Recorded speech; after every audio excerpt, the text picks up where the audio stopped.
What's good, everybody? It's your boy Adolph's Picks, and today I'm coming back at y'all with another YouTube video. In today's video, we're going to be doing a recap of All-Star Weekend, what it felt like, what we thought worked, what we would change, all of that good stuff. We're going to talk about All-Star Weekend, and just, like I said, go over the format and all the good and the bad from it. So I did just record this video. 20 minutes worth of talking. I went to begin my editing process shortly after, and I realized that the audio was not captured. It was just me talking with no audio. The video looked terrible. So if at any point during this I seem a little out of it or anything, it's just because I just talked about all of this and said all of this, and I'm, going off memory. So, I might miss some stuff. Just bear with me, right? Small creator, things happen. I'm definitely, you don't know pain until you go to edit a video and none of it recorded correctly. So just bear with me as we move forward. But without further ado, man, we'll hop right into it. So for the first time in a few years, it didn't feel like a complete joke. And it wasn't playoff intensity by any means, but I'm saying that this in a way, like, I watched the All-Star game and I didn't feel like it was layup lines or shooting from half court. The NBA made real changes to it, man. They introduced a new format, which was, going towards the way of the world. Short form content is elite right now for everything. And people's attention spans are terrible, and sometimes I fall victim to it. So the 12-minute games kept people engaged. We saw people playing defense. We saw defensive possessions. We saw our young guys coming out. Anthony Edwards, Wemby, and then we even got the OGs killing it. We seen Bron, out there running, blocking, dunks. Kawhi, 31 and a quarter. How about that? Kawhi went crazy. So there were complete highs of it.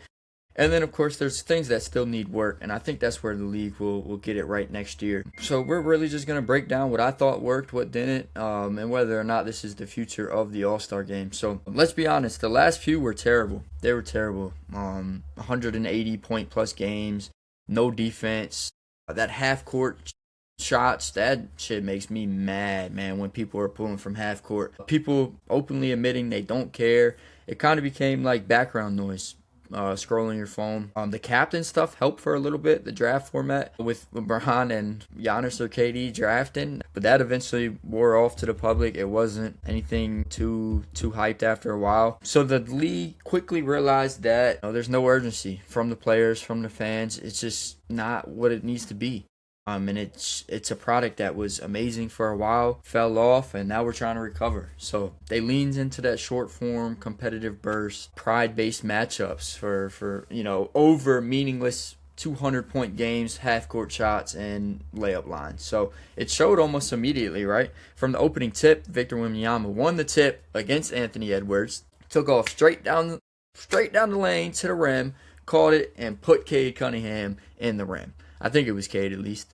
So he came out like it was a regular season game. He was contesting shots. I'd love to see Wemby stretch the floor. That's one of the things that, in my opinion, he does best is stretch the floor. So even Anthony Edwards came out and said Wembanyama was the reason I started to go hard. That leads to Ant's team winning the whole thing.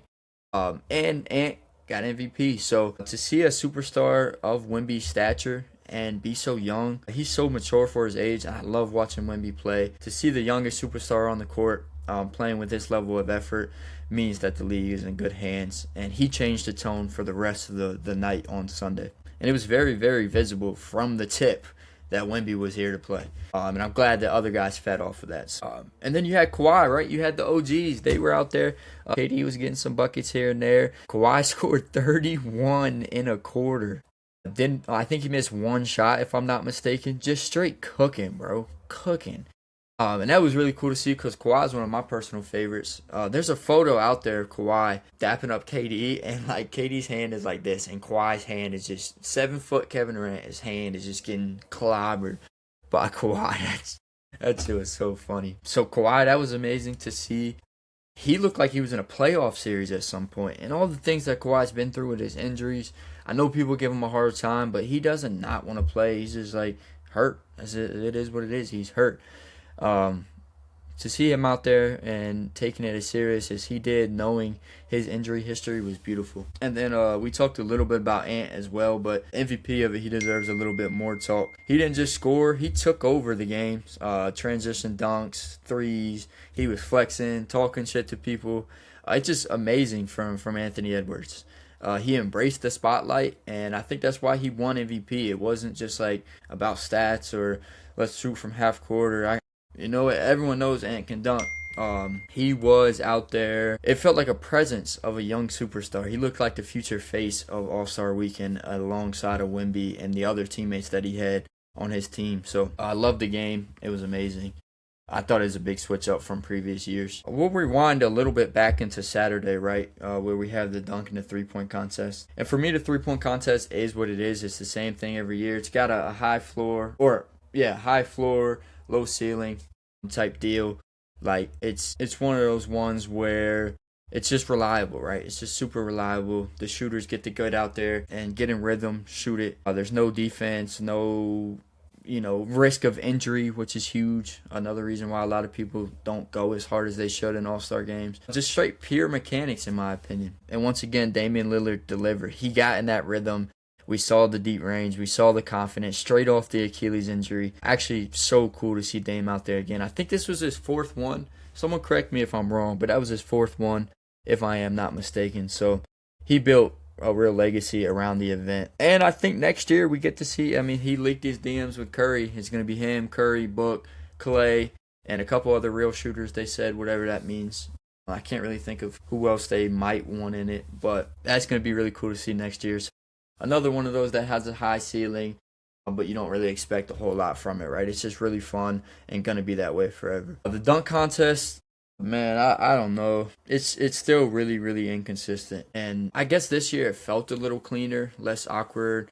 But it's still so inconsistent. And I almost wonder if that's a result of like the players. Like are they prepared for this? I see guys like Mac McClung after the dunk contest come out and he's touching his toes and throwing it behind his head, and like, are the players preparing? Are they practicing dunks? Or are they like, Jackson Hayes what was that, Jackson? Really? Let me just look at the camera. What was that, Jackson Hayes? What were you doing? Really? What? Man, like, what? Did he practice that? You think Jackson Hayes practiced that dunk? That's what he wanted to do? Like, no, man. And then the winner of the dunk contest is out there hitting the Dougie and, like, trying to hype up the crowd, but he was emoting. That shit ain't work. Kashad Johnson, that is. Good dunks from him, though. Jace Richardson almost died. Like, are these guys practicing before they get out there? I don't know. I can't tell. I don't know, man. I don't know. Dunk contest is one of those ones. I'd like to see some stars do it. But last year, like, Jaylen Brown took it and tried, and he had one of the worst dunks in contest history, jumping over Kai, sitting down in a chair. Like, I don't know, man. Well, dunk contest has a lot of work. I love the dunk contest. And it's hard to get back to that point, right? I grew up on a dunk contest where rookie Blake Griffin was jumping over cars, or Aaron Gordon and Levine were going head to head. One that I was remembering, it was the year after 2016, so I guess 2017, when Aaron Gordon brought in a drone and dropped the ball from the drone, caught it and dunked it. Like, we didn't see nothing like that in this dunk contest. So maybe I'm just not happy with the product because of what I grew up on when I was, 10, 12, 13, 14, whatever it was, years old. I don't know, man. It's interesting to see what will happen with that moving forward. I don't really know how to fix it. You can't make guys do better dunks, but it is what it is. Let's talk about how it felt the whole weekend, right? How did it actually feel watching these games? And I think a lot of people agree with me here, but for me, this was the first All-Star game in a few years where I was constantly engaged. I wasn't on my phone scrolling Instagram. I wasn't doing other things. I wasn't in the kitchen making dinner. Well, except on the three-point contest because the shit started at 2 o'clock, but that's a conversation for later. The actual game on Sunday, I was super locked in. There was real runs. There was moments like, okay, this is competitive. I think the first two games were both game winners. I think Scotty hit a game winner, and I can't remember who hit the first one off the top of my head right now. I don't know why, but game winners to start it off. That was amazing. The bench was getting into it. We had contests with our hands up. It wasn't fake intensity, right? It was effort. And I don't think these people are wanting game 7. Like, I don't want game 7 level effort out of the All-Star game. But I also don't want you to let LeBron get James, get the rebound, run all the way down the court untouched, and do a windmill. Like, stop them, pick them up, stop the ball. Like, let's see a little bit of effort. And I think that's what we got. It wasn't fake intensity. It wasn't 100%. It was right there in that middle ground to me where it felt perfect, and the 12-minute games were amazing. So I really, really love watching the game. It felt like All-Star Weekend again. There wasn't a bunch of downtime where we saw Mr. Beast bringing random kids out from the crowd shooting half-court shots. Like, it was real deal hoops. It was the best players in the world producing the best product in the world. And I really truly felt like that's what it was this year. If I had one issue with it, though, and I just touched on this a little bit when I got real close to the mic, it didn't, for me, the timing was terrible. It felt like both days started so early. It didn't feel like it started early. It was early. It was 5 o'clock Eastern time, 2 o'clock Western time, West Coast time. Like, All-Star is supposed to feel like prime time main event. Like, on Sunday, bro, I didn't get off until the games. Like, I was getting off work when the game started. It made me feel rushed into it. Like, I didn't have my chips and dip ready to go. I didn't have, you know what I'm saying? I wanted to enjoy the game, get settled in, maybe take a shower. No, I got straight off work, had to go straight to the game, and then go to sleep. Like, I don't know. It felt really rushed. And then on Saturday, it was the same thing. Like, I was out shopping on Saturday, just out and about, normal stuff, expecting to go home and chill on the couch, watch the 3-point contest, watch the dunk contest. I'll hang out with my dad. Me and my dad like to watch the home run derbies and the All-Star games and stuff together. It always just happens that way. I seem to be home when it's going on. Part of All-Star Weekend for me is that atmosphere and the prime time. It felt like it was rushed. It's starting at 2 o'clock Western time, 3 o'clock Eastern time. I think the league missed a little bit there, starting so early in the day. This needs to be on prime time. Another thing, though, that this weekend proved for me, outside of the negative, I want to switch back to the positive here, is the USA versus the world. That feels like the future of what we're going to see, especially with the Olympics coming up in 2028, right? So we have the 2027 and the 2028 All-Star weekends, and then we go straight into the 28 Olympics, after the season or whatnot. So it feels for me like this is going to be the future of All-Star weekend, at least for the next 2 years. And I think the league can build off ground level and make it better and make it better. And then we roll right into the Olympics. That's going to be electric. So my thought process is this is going to be the format for a while. And I love it. Global talent is at an all-time high right now. Think of the guys we got.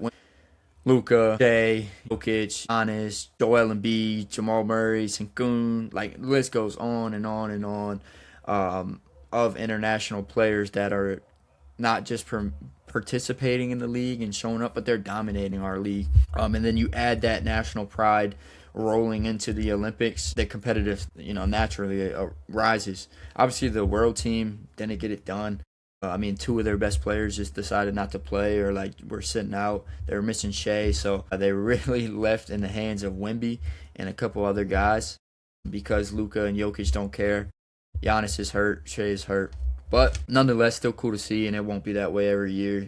Shea, Giannis, Wemby will continue to make it competitive. The Europeans probably don't. Luka and Jokic, who gives a damn, right? But I feel like USA versus the world is inevitable for at least the next 2 to 3 seasons. Bottom line, man, it felt great. NBA All-Star Weekend it wasn't just small changes this year. They adjusted the philosophy of it and the product that they put out. They really adjusted it and made it shorter burst, more urgency, pacing, identity. Wemby and Ant showed out. Ant winning that MVP feels symbolic. Like, that's the younger generation. He's saying, we got this.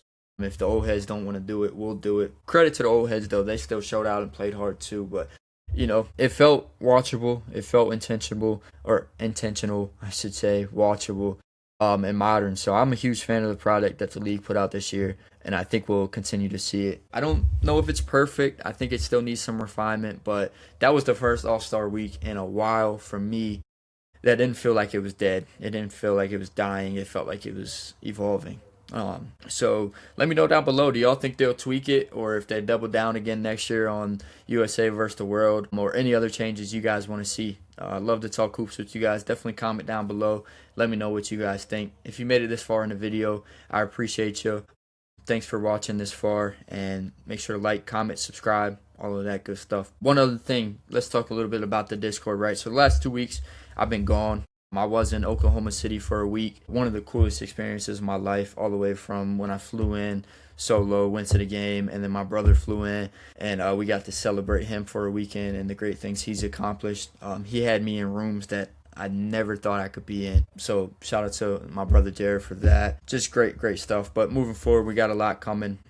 A lot coming in the Discord. So definitely tap back in. All-Star Week, OKC trip.